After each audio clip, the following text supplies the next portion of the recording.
Hello, in this video I want to show you how to find Ulrica when she leaves the Melf village in Dragon's Dogma 2.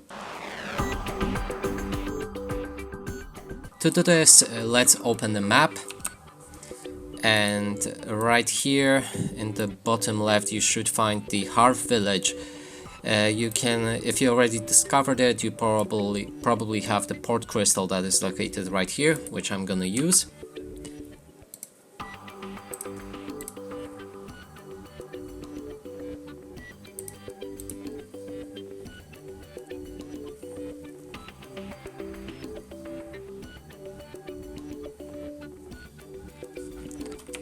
And right here, when you go into the middle of that village, you should be able to find your Ulrica. And I'm not gonna spoil that for you, so that's it for this video. Hope you like it. Please consider subscribing to our channel, leave a like and a comment below.